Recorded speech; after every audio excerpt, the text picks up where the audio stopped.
Dobar den, ladies and gentlemen. Hello, willkommen, bună ziua, buongiorno, buonasera.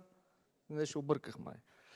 I'm going to give the floor to my colleague Miglena from the Bulgarian Wind Energy Association to say a couple of words, and then we're going to watch a short video. I hope in the meantime the people that are still outside are going to come in, and then we kick off the conference. Miglena, there you are. Thank you for the microphone. Dear guests, I would like to welcome you to today's event. Resources Southeast Europe is happening for 4th consecutive year, and we are really glad to see the sustained interest in this event. I would also like to extend special thanks to my colleagues from APSTE and the Bulgarian Wind Energy Association for the excellent organization. And why we are here today? Over the last 4 years, the dynamics in the energy sector are intensifying, and this is a major disruption for a sector that over decades was experiences rather smooth transitions that allowed time for planning and preparation. And even more importantly, we were able to rely on certain market trends and predictability. The recovery from the electricity market disruption related to COVID and the gas crisis are happening much sooner than anybody predicted.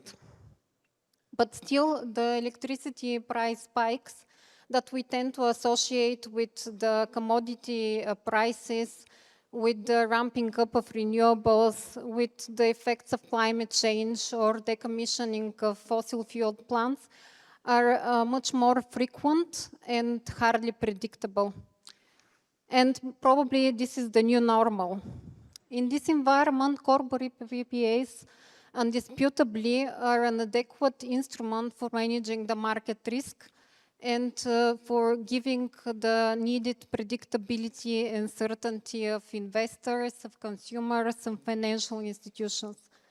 With this in mind, I'm looking forward to the next panel discussions on the trends, the new trends that we see in the region in corporate sourcing of renewable electricity.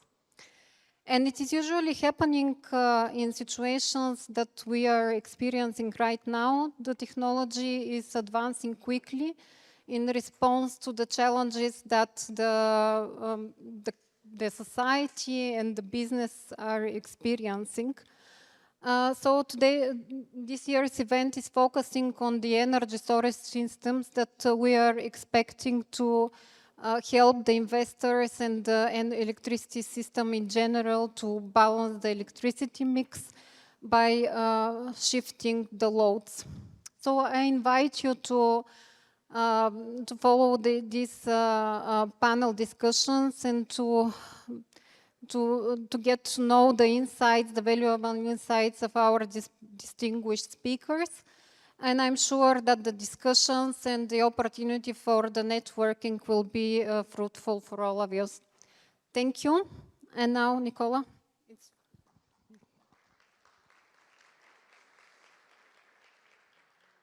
Actually, I forgot to mention who I am. My name is Nikola Gazdov. I'm chair of APSTE. And I speak in English, although we're in Sofia, because we have, I think, representatives, attendees from more than 25 countries today. All of you seeking to do business in renewable corporate sourcing in the region of Southeast Europe, Serbia, Bulgaria, Greece, Romania, even Turkey. And I find this great. As Miglena said, we've had significant challenges in the last 4 years. Why the last 4? Because this is the 4th edition, actually, of resource. The first one was, under the sign of COVID and extremely low prices. So the question was, does it make any sense actually to develop renewable projects? And even the topic of development was a problem as such. It still is, partly. But back then it was a big bottleneck. Then we had post-COVID recovery, the first in-person meeting for many of you or for many people from across the continent that enjoyed being among people in Sofia. It was in a time of recovery.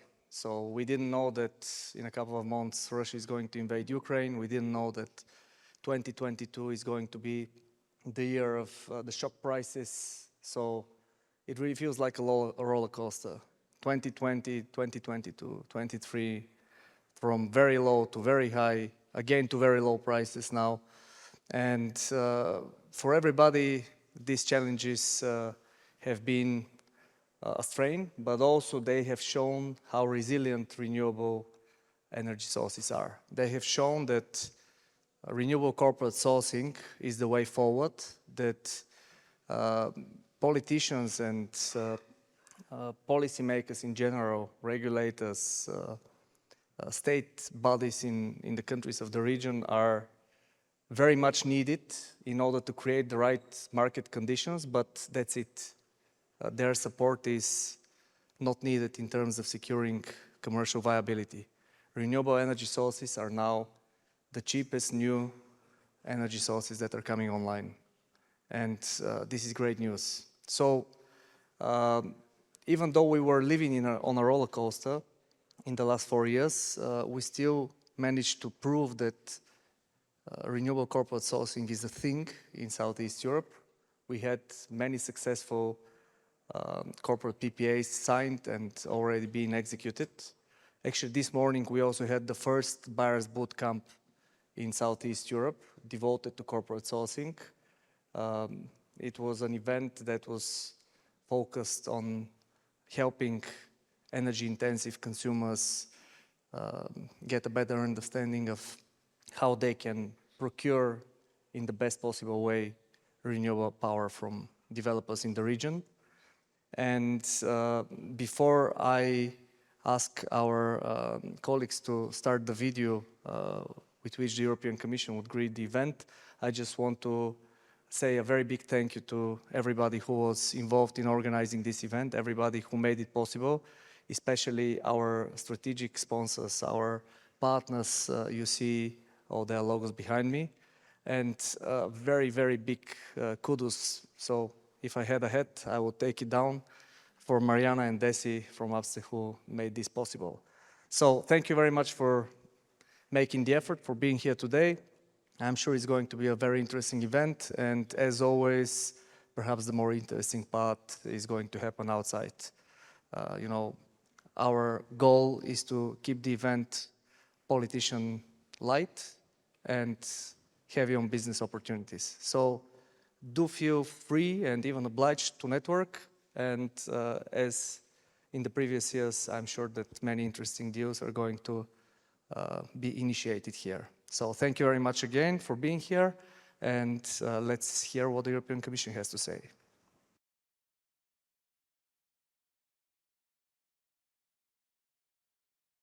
Distinguished guests, ladies and gentlemen, hello, my name is Matthew Baldwin, and I'm the Deputy Director General for our Energy Department at the European Commission. I'm sorry I can't be with you in person, but thank you for the opportunity to record this short message to the Resource Southeast Conference. Today I want to talk about the pivotal transformations sweeping through the European Union's energy landscape.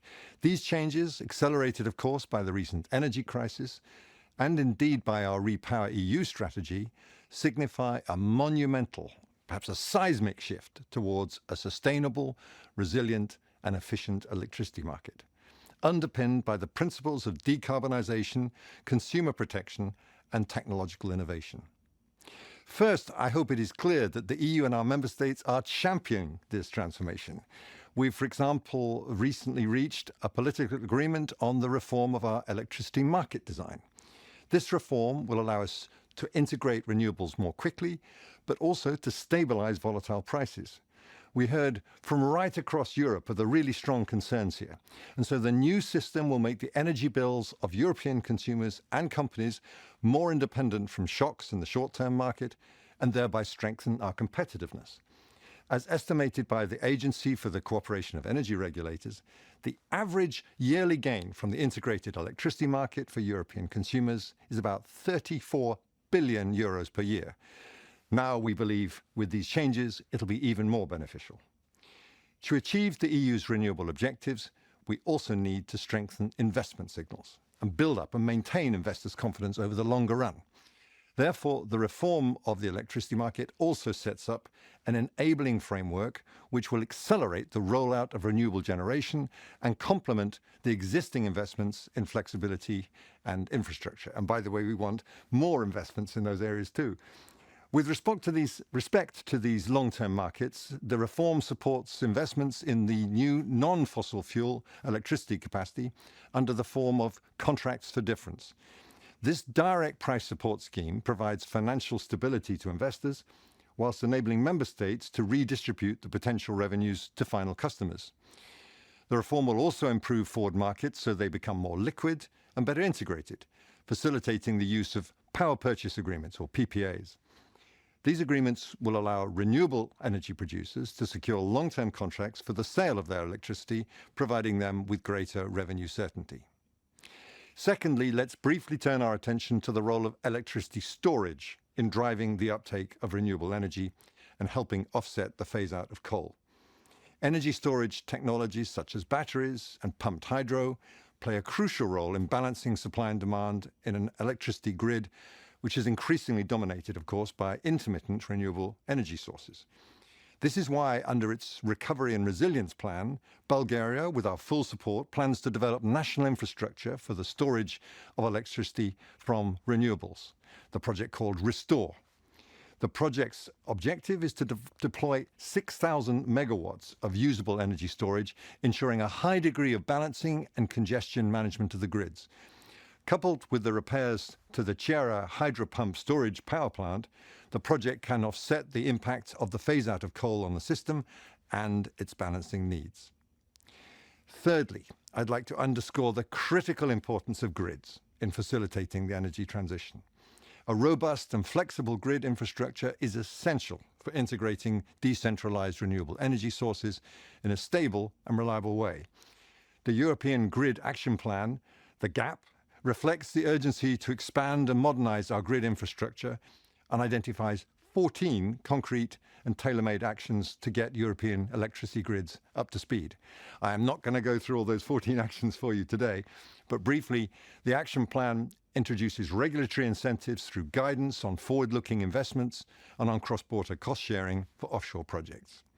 In this regard, again, Bulgaria's Recovery and Resilience Plan is expected to have a positive impact not just on Bulgaria, but on the whole of southeastern Europe.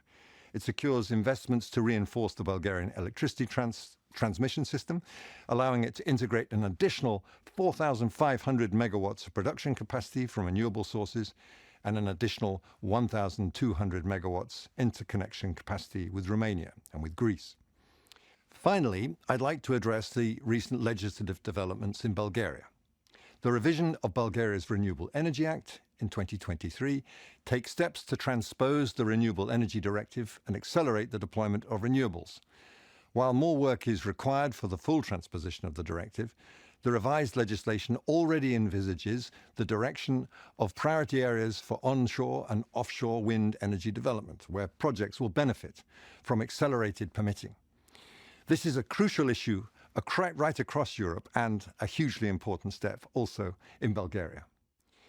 However, if I may briefly sound a note of disappointment, these positive steps stand in contrast to the postponed liberalization of the Bulgarian electricity market as a whole.